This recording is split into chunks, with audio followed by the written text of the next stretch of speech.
Anak, tama na yan. Malaki ka na. Actually, silang dalawa ni Tyrone. Sir, umahan na rin po kayo, sabi ko rin sa kanya, at nang umahan na rin ang anak ko. But I want to swim pa, hirit ni Charlie. Tomorrow naman, mahinahong sabi ko. Magkakasakit ka kapag nagtagal ka sa pool. Mabilis ka pa namang magkasakit. Mr. Tiger, sabihin mo po kay mommy na mag-swim pa tayo. Agad na tumingin sa akin si Tyrone at mukhang papanig pa sa anak ko, kaya inunahan ko na siya. Hindi, matigas kong sabi, at pinanangkitan siya ng mata. Kapag sinabi kong tama na, dagdag ko pa. Pero Claudine, gusto mong isali kita sa pagdidisiplina ko sir. May pagbabanto kong sabi sa kanya. Umahan na kayo. Tara na Charlie, baka magalit mommy mo, rinig kong sabi niya bago sila umahan sa pool. Agad kong sinalubong ang anak ko ng tuwalya, at binalot ang katawan niya. Mommy, you wipe Mr. Tiger too, malambing na sabi niya sa akin. He's also cold kasi nag-help siya sa akin mag-swim. Napatingin ako kay Tyrone, at nakitang nakatingin na rin pala siya sa akin. Mabilis akong bumaling sa anak ko at umiling. He's already big anak, kaya niya yan mag-isa, sambit ko. Then you stop doing it kami na rin, aniya at marahang inalis ang kamay ko. I'm a big boy na rin eh. You're still my baby, okay. Giit ko at akmang pupunasan na sana siya ulit, nang umiling siya sa akin. Sige na mommy, look at Mr. Tiger, he's cold too. Muli kong tiningnan si Tyrone at naningkit ang mga mata ko, nang makitang hindi siya nagpupunas ng katawan. Yeah, you should do it Claudine. Tinuruan ko ang anak mo kung paano lumangoy, kaya, dapat mo man lang akong pagsilbihan, pagsakay niya sa trip ng anak ko. Napabuga na lang ako ng hangin bago kinuha ang tuwalya, at lumapit sa kanya. Sa isip ko, mabuti na rin ito at nang masanay akong ginagawa ang mga ganitong bagay, sa harap ng anak ko. Let me stand up para hindi ka mahirapan, sabi niya sa akin, bago siya tumayo sa harapan ko. Kitang-kita ko tuloy sa malapitan ang maganda niyang katawan. I tried my best na hindi tumitig, pero hindi ko talaga mapigilan. Nagtataka ako kung paano niya napanatili ang kanyang magandang katawan, sa kabila ng kanyang busy schedule. Napailing na lang ako bago sinimulang panasan ang katawan niya. At kahit na may tuwalya sa pagitan ng kanyang balat at ng aking mga kamay, dama ko pa rin ang tigas ng muscles niya lalo na ang dibdib, at tiyan niya. At nang mga binti na sana niya ang pupunasan ko, ay bigla akong napatingin sa sentro niya. Namilog ang mga mata ko nang makita kung paano humulma ang ulo at katawan yun sa suot niyang boxer briefs. Hindi ko alam kung matigas na ba yun o tulog, but it was already massive. Naaalala ko pa kung paano ako napadaing sa sakit. Pakiramdam ko talaga'y mahahati ang katawan ko sa gitna, dahil sa matinding sakit at hapdi na inihatid niya. Habang nakatitig ako rito, ay pansin ko ang unti-unting paggalaw nito kaya nagangat ako ng tingin, at nagtagpo ang mga mata namin. Nahuli niya akong nakatingin. Ay, ako na, mahinang sabi niya, bago mabilis na inagaw sa akin ang towel at itinakip sa kanyang sarili, bago siya umupo sa Cleopatra chair. Dama ko ang init ng aking pisngi, dahil sa magkahalong init at hiyang nararamdaman. Itinuon ko na lang ang atensyon ko kay Charlie. Hindi ko magawang tumingin kay Tyrone, dala ng labis na pagkahiya.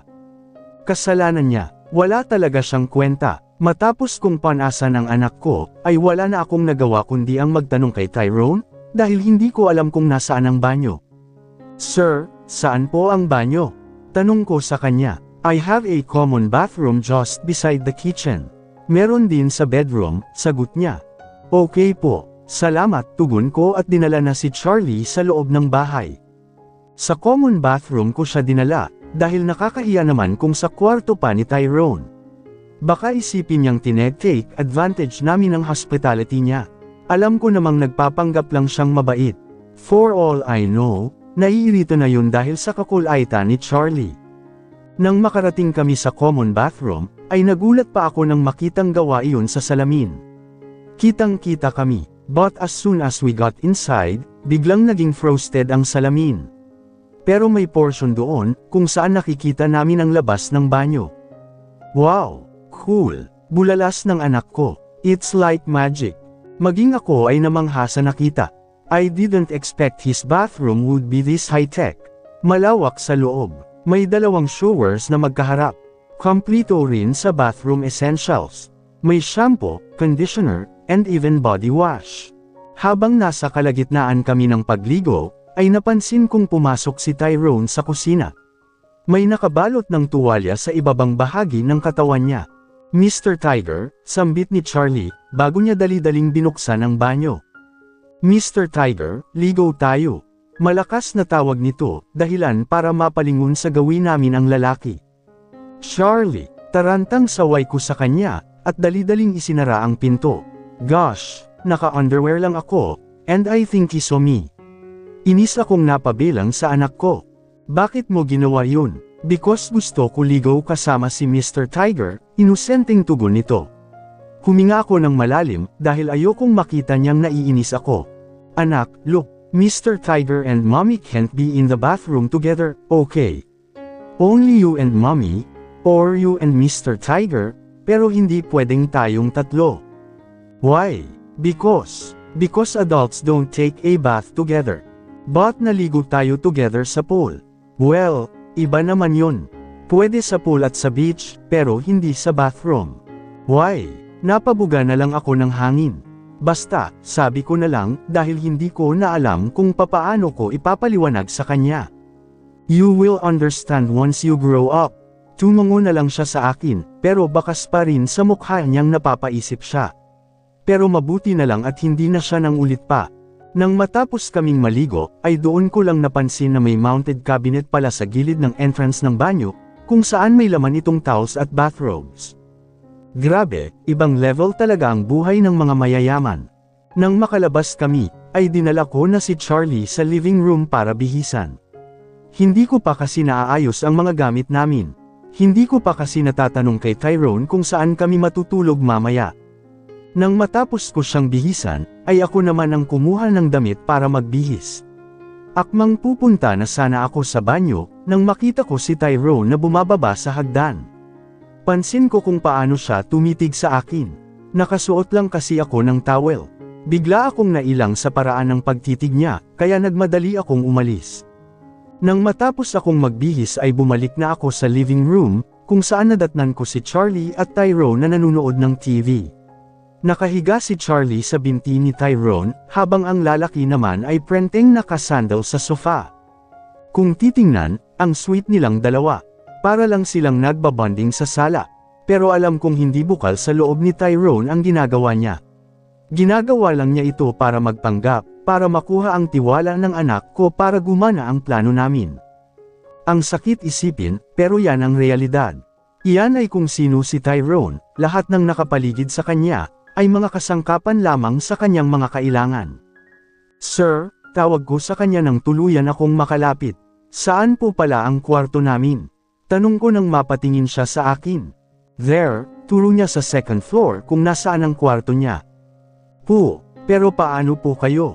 I don't sleep there. Dito ako natutulog sa living room, casual niyang tugon, na para bang normal lang ang sinabi niya. You and your son can sleep on my bed. Po, pero nakakahiya, agarang sabi ko. Sa sahig na lang po kami sir. Can't we just share the bed? Bigla ang singit ng anak ko. Nakita ko ang kama ni Mr. Tiger, at ito ay malaki mommy. Matutulog tayong lahat doon, dagdag niya. Gusto kong matulog kasama si Mr. Tiger. Kaibigan ko na siya ngayon. Hindi na ako natatakot sa kanya. But anak, please, pagmamakaawa niya sa matagal na boses, habang nakapuppy eye sa akin. Pagkatapos ay humarap naman siya kay Tyrone. Pwede bang dito ka na lang matulog Mr. Tiger? Only if you stop calling me Mr. Tiger, tugon ng lalaki, bago saglit na tumingin sa akin. Okay, ano na tawag ko sa iyo po? Muli akong tiningnan ni Tyrone bago niya hinarap ang anak ko. You said you have no daddy, right? Well, you can call me daddy from now on, nakangiting sabi niya. Deal. Okay, mabilis na pagpayag ni Charlie. Daddy Tiger. No, Daddy Tyrone, pagtatama niya. Okay Daddy Tyrone, let's sleep together later, okay? Okay, Anya, pero gusto kong makausap ang mami mo, pwede ba kaming mag-usap doon at dito ka manood ng TV? Sure, tumango lang siya sa bata bago ako sinenyasan na sumunod sa kanya. Nang medyo makalayo na kami, ay hinarap na niya ako. How was it? Tanong niya. Ang ano po, ang acting ko, okay ba? Nagawa kong tawagin niya akong daddy, nang hindi niya naiisip na daddy niya ako, aniya at tila proud na proud pa. Ngayon ay maaari na tayong magpatuloy sa ating plano ng walang anumang alalahanin. Naikuyong ko ang kamay ko sa inis. I know wala akong karapatang mina sa sinabi niya, dahil hindi naman siya aware na anak niya talaga si Charlie. But it just pisses me off. Pinaalala niya lang talaga sa akin, na kailanman ay hindi ko pwedeng sabihin sa kanya ang totoo, na kami ang matagal na niyang hinahanap. Dahil alam kong gagamitin niya lang kami, no, ang anak lang namin. His worst, Tyrone's point of view. Nasa kusina ako ngayon kasama ang mag-ina. Nakaupo si Charlie sa countertop habang pinapanood ang kanyang ina na naghahanda ng aming hapunan. At ito ang unang pagkakataon na ginamit ang aking kusina mula noong lumipat ako dito. Sinabi ko na kay Claudine na o-order na lang kami ng pagkain for dinner, ngunit mariin niyang tinanggihan ang alok ko. Sinabi niya sa akin na marami pang natirang pagkain mula kaninang lunch. And when I told her na itapon na lang yun, ay nagalit siya ay sinermonan ako. Bakit daw itatapon, hindi pa naman panis at pwede pang initin. Hindi ko talaga naintindihan ang sinasabi niya, kaya hinayaan ko na lang siyang gawin ang kahit na anong gusto niya. Kaya naman nasa kusina kami ngayon, at hinihintay siyang matapos magluto. Hindi man niya ako pinapunta dito, nagpasya akong panoorin na lang sila, dahil na curious ako kung gaano sila kalapit sa isa't isa. Hindi pa rin mawala-wala sa isipan ko ang naging pag-uusap ng mag-ina kanina. Hindi ko inaasahan na hihingi ng tulong sa akin si Charlie, para mahanap ang kanyang ama. Sa murang edad, nauunawaan na niya ang mga paghihirap ng kanyang ina, para lamang maibigay ang kanyang mga pangangailangan. Hindi ko rin ini-expect na ganoon ang magiging reaksyon ni Claudine. Pakiramdam ko'y, matindi ang galit niya sa kung sino man ang ama ni Charlie. Kung sino man ang lalaking iyon, sana mabulok siya sa impyerno dahil sa pag-abandona sa kanyang anak. Somehow, naiintindihan ko na kung bakit desperada si Claudine na kumita ng pera. Akala ko mukha siyang pera. Well, she is. But it's because she has to. May anak siyang binubuhay. Kahit papaano, ay nagbago ang tingin ko sa kanya. But I still hate her guts though. Minsan napapansin kong parang wala siyang takot sa akin.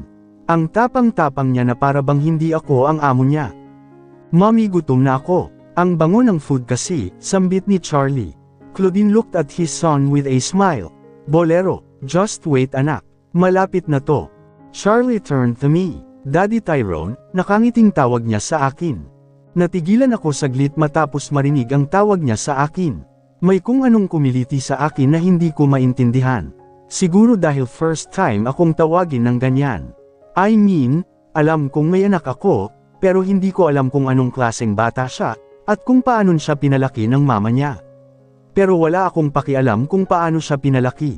I just want to find him at kunin siya sa ina niya.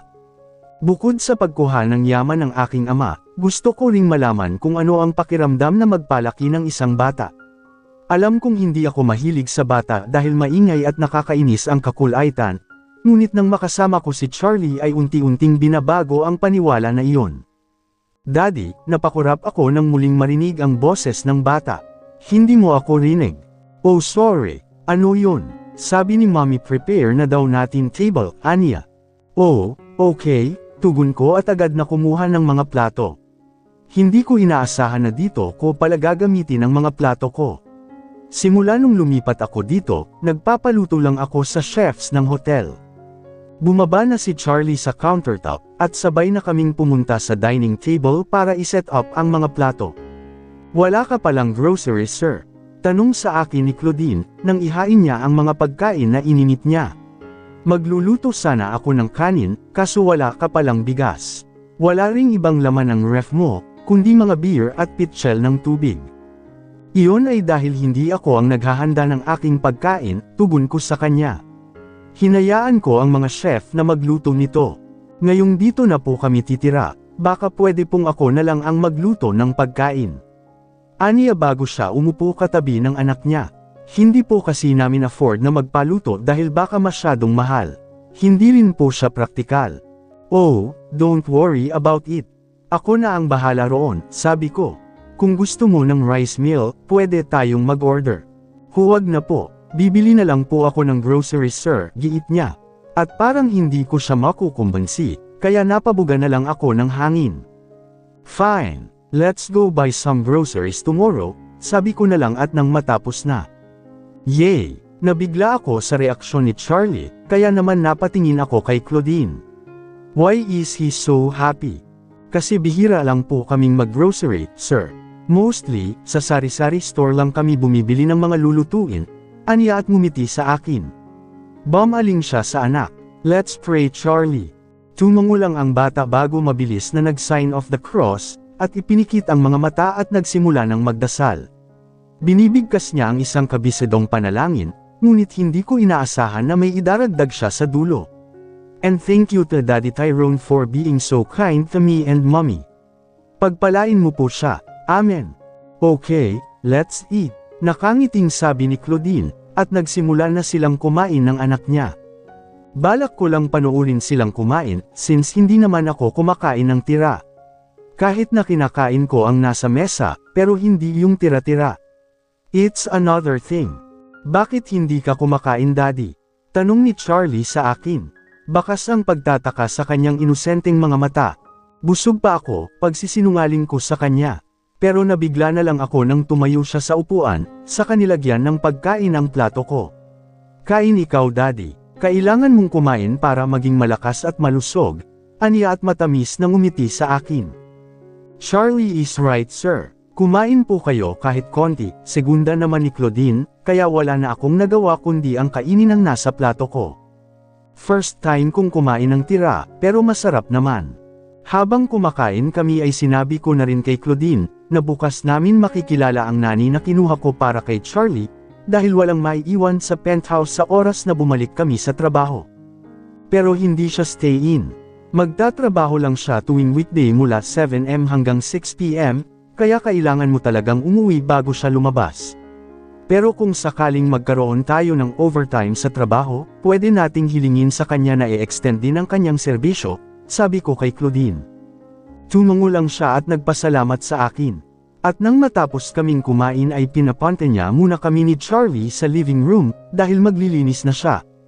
I told her na hayaan na lang yun dahil ipapalinis ko lang, pero hindi niya ako pinakinggan. She insisted on doing it on her own, kaya wala na akong nagawa kundi ang hayaan siya. Pagkatapos niya sa kusina ay tinawag na niya ang anak. Charlie, time to brush your teeth na. Mabilis namang tumalima ang bata. Sinamahan siya ni Charlie sa itaas at sumunod na rin ako. Sumama ako sa kanila sa pag-toothbrush. Hindi ko rin alam kung bakit ko ginawa iyon. Sumama ako sa kanila nang walang malay. Dati, ayaw kong magkaroon ng ibang tao sa aking personal space. Pati mga kaibigan ko alam yun. Kaya hindi ko maintindihan, kung bakit tila ayos lang sa akin na nandito sina Charlie at Claudine. Siguro dahil alam kong para ito sa plano ko. Oo, iyon siguro ang dahilan. Yay! Time to sleep na. Bibong sabi ng bata, nang makalabas kami ng banyo. I'll sleep with Daddy Tyrone. Dagdag nito at patalong samampa sa kama. Charlie, behave, saway ng ina nito. It's fine Claudine. Hindi masisira yan, paninigurado ko sa kanya bago ako umupo sa kabilang side ng kama, at pinatay ang ilaw. Iniwan ko lang na nakabukas ang lampshade, habang si Claudine naman ay naupo sa kabilang side din. Nasa gitna namin si Charlie. Mommy, higa na, let's sleep na, pangungulit ng bata sa ina. At hinila na ito pahiga sa kama. Maging ako ay hindi rin nakatakas sa kakulaitan nito, kaya napahiga na rin ako. Pero nahiga lang ako doon. Hindi naman ako dinadalaw ng antok. Hihintayin ko lang na makatulog si Charlie, then I'll get up and go downstairs. Pero nabigla ako nang kunin ng bata ang braso ko, at ginawa nitong unan. Pagkatapos ay niyakap ako ng maliit nitong kamay, kaya napatingin ako sa kanya. He welcomed me with a warm, sleepy smile. Good night Daddy Tyrone, malambing niyang sabi bago ipinikit ang mata. May mainit na bagay ang bumalot sa puso ko. Nakakaaliw, napakapayapa, Kahit papaano, nagsimulang mag-relax ang katawan ko. "Good night, Charlie," tugon ko sa kanya bago dumiretso ang tingin ko kay Claudine na nakatingin lang sa amin. "Good night, Claudine." Tumitig lang siya sa akin bago marahang tumungo, at ipinikit ang mga mata. "Good night, sir." Ibinalik ko ang atensyon kay Charlie. Hinintay ko siyang makatulog ng mahimbing para mabawi ko ang aking mga braso, pero habang pinagmamasdan ko ang payapang mukha nito, ay naramdaman ko ang dahan-daang paghila sa akin ng antok. My body felt so relaxed and at ease, that it made me feel the fatigue and sleeplessness I have been enduring for the longest time. Dahil doon ay dama ko ang pagbigat ng talukap ng mga mata ko, hanggang sa tuluyan akong napapikit. At sa kauna-unahang pagkakataon, pagkatapos ng maraming taon, nakatulog ako ng maaga at may magaan at mainit na pakiramdam, na nagtagal sa loob ko. At lahat siguro ng iyon ay dahil nasa tabi ko si Charlie. Claudine's POV. Nakatitig lang ako ngayon sa engranding kisame ng bahay ni Tyrone. Hindi pa rin ako makapaniwala na nananatili ako sa napakagandang at modernong bahay. Parang nandito na lahat ng kailangan namin, hindi na namin kailangan pang pumunta ng resort at mamasyal. Siguro dahil ang bahay na ito ay itinayo sa ibabaw ng isang hotel. Huminga ako ng malalim, bago humarap sa anak ko na nakayakap kay Tyrone. Charlie is clingy in nature, malambing, sweet, at caring. Madali siyang napapalapit sa mga tao, lalo na sa mga kakilala ko. Kaya hindi na ako nagtaka, na mabilis niyang nakapalagayan ng loob si Tyrone. Pero isa rin sa naiisip kong dahilan, ay dahil baka nakakaramdam ng lukso ng dugo ang anak ko sa ama niya. Hindi ko mapigilan ang pagbigat ng aking dibdib, habang pinagmamasdan ng anak kong payapang natutulog sa bisig ng ama. Napaisip ako ng ilang bagay tulad nito, ano kaya ang buhay namin, kung sakaling iba ang ugali ni Tyrone? Ano kaya ang sitwasyon namin ngayon, kung sakaling pinanagutan niya kami, o kahit man lang pinanindigan niya ang responsibilidad niya sa anak niya? Sa tingin ko magiging masaya talaga ang anak ko. Ngayon nang nagpapapanggap lang si Tyrone, ay sobrang saya na ng anak ko na makasama ito. Paano pa kaya kung nagkataon na mabait at responsableng ama talaga siya? Kung ganun, kahit hindi niya ako mahal, kahit wala ako sa picture, I would still let him have our son, dahil alam kong mas maibibigay niya ang pangangailangan ni Charlie. Pero hindi he's a trash, manggagamit. Napatingin ako sa kanya na mahimbing na ring natutulog, habang nakayakap sa anak ko. Napailing ako. Tingnan mo itong lalaking ito. Para siyang inosenteng anghel sa pagkakahimbing. Pero kapag gumising ay daig pa ang tagapagmana ni Satanas sa sama ng ugali.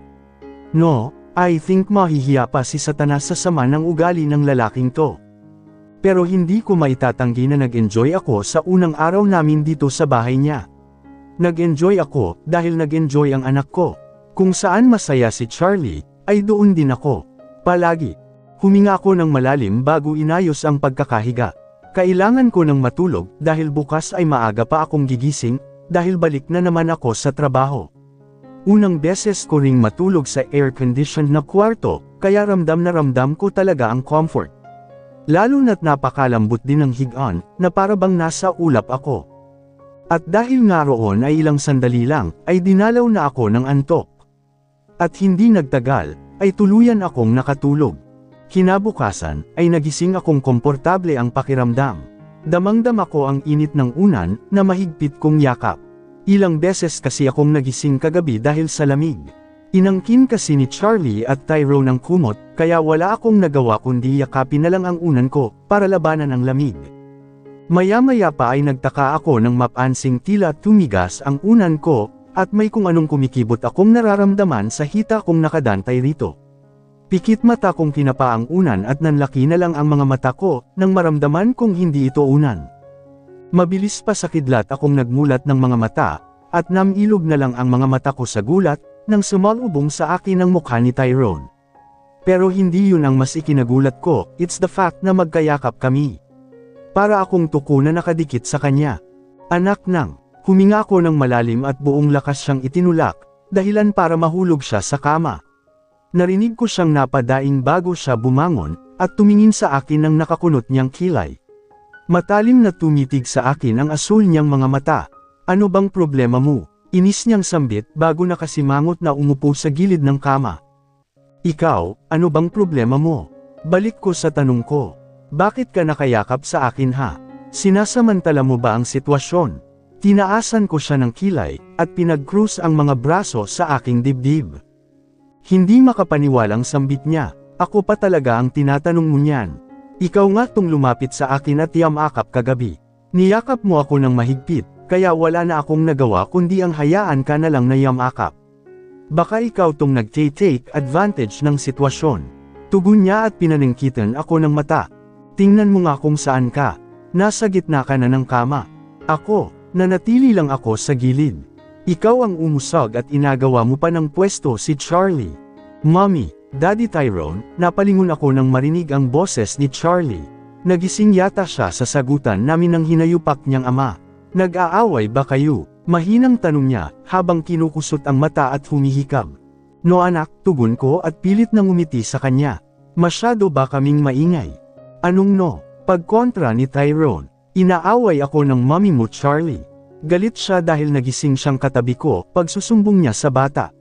Sabihin mo sa kanya na kasalanan niya dahil inagawan kanya ng pwesto. Magkatabi sana tayong matulog diba? Pero kinuha ng mommy mo ang space mo. Umawang ang bibig ko dahil hindi ako makapaniwalang minamanipulan niya ang sitwasyon. Agad akong tumingin kay Charlie at magsasalita na sana nang maunahan ako ng bata. No Daddy Tyrone, it's not mommy's fault, aniya at muling humikab. It was my fault. Kasi I woke up kaninang dark pa kasi nawiwiwi ako. So bumaba ako sa bed at nagpunta sa CR, but when I got back, si mommy ay nagtabi na sayo. You're both hugging each other, kaya nag-sleep na lang ako sa side because I don't want to wake you up, paliwanag niya. You should have woke mommy up anak, mabilis kong sabi. Paano kung nahulog ka sa kama? So it's clear, ikaw ang lumapit sa akin, nakangising sabi ni Tyrone. You were the one who took advantage of the situation. No way. Mariing tanggi ko. I was just cold, and I thought unan kita kaya kita niyakap, okay. Depensa ko sa sarili ko. Reasons, aniya, hindi nga, sigaw ko sa kanya. Ramdam ko ang pag-init ng aking magkabilang pisngi dahil sa hiya. Alam kong ako talaga ang mali, na ako ang lumapit sa kanya at yamakap. Pero ayokong aminin. Hell no. Baka kung ano pang isipin niya. Magluluto na nga lang ako. Sabi ko at dali-daling bumaba ng kama. Wala ka pang lulutuin dahil wala pang grocery. Pasigaw na sabi ni Tyrone sa akin nang nasa may hagdan na ako. E di mag-iinit ng tubig, sagot ko at dali-daling bumaba habang mahinang nagmumura sa hangin. Mamaya, bahala na, sa sahig ako matutulog or sa sofa. Hinding-hindi ako matutulog sa iisang kama kasama ang lalaking yun. Never. Buwisit siya. Tarantado. Tyrone talaga. Ikaw na ang bahala sa bataan, habili ni Tyrone sa kinuha niyang nani ni Charlie. Siguraduhin mong laging bantayan siya. Kung gusto niyong kumain, tawagan mo na lang ang reception under my name, okay? Umorder ka ng kahit anong gusto mo. Salamat po sir. Charlie anak, huwag kang masyadong nukulat ha. Habilin ko naman sa bata. Huwag mong paakitin ang ulo ni Nani Ann. Kapag naging good boy ka, mamamasyal tayo sa weekend. Yes po mommy, aniya at ngumiti sa akin. Behave lang po ako. Napangiti ako sa sinabi niya. Mabuti, sambit ko at bahagyang ginulo ang buhok niya. Sige na, aalis na kami. Goodbye mommy. Take care, aniya at hinila ako, para halikan sa pisngi. Pagkatapos ay si Tyrone naman ang nilapitan niya, at hinalikan din sa pisngi. Take care daddy. Kita kong bahagyang natigilan si Tyrone sa ginawa ng bata. Tingin ko'y, baka hindi nito nagustuhan ang paghalik ni Charlie sa kanya. Pero agad itong ngumiti at hinalikan sa noo ang bata. Thank you Charlie. Anong gusto mong pasalubong mamaya? Kwek-kwek and isaw. Bibong sabi nito. Oh, hindi ko pa naririnig ang tungkol sa mga larwang iyon, aniya at hilaw na ngumiti sa bata. No, hindi po sila laruan. Pagkain po sila daddy. Tumingin sa akin si Tyrone na para bang humihingi ng suporta, kaya sumingit na ako. Kakain tayo ng kwek-kwek at isaw mamaya bago tayo mag-grocery, sabi ko na lang sa bata at nagpaalam na kami dahil baka malate na kami sa trabaho. Kailangan nating magtrabaho ng gusto mamaya. Biglang sabi niya sa akin, nang makapasok kami sa elevator. We need to make sure na wala na tayong gagawin after 5 p.m. Opo, opo. Aniya kaya napatingin ako sa kanya. Sinalubong ako ng nakakunot niyang noo. May nakalimutan ka ba? Ano po? Mas lalong kumunat ang noo niya. Ngayong nasa labas na tayo, hindi lang ako amo mo, boyfriend mo ako. Matigas niyang sagot bago kinuha ang kamay ko, at marahang pinisil. Pinagsalikop niya ang aming mga kamay, at tinignan ako ng diretsyo sa mga mata. Tandaan mo yan, babe. May kung anong nabuhay na kilati sa aking tiyan dahil sa sinabi niya, pero hindi ko yun pinahalata. Sorry babe, nakalimutan ko, tugon ko. Napabuga na lang ako ng hangin dahil nalilito na ako sa dami ng pagpapanggap na ginagawa ko. Sana lang talaga ay hindi ako malito, at madulas sa mga sekretong itinatago ko, lalo na sa tarantadong lalaking ito.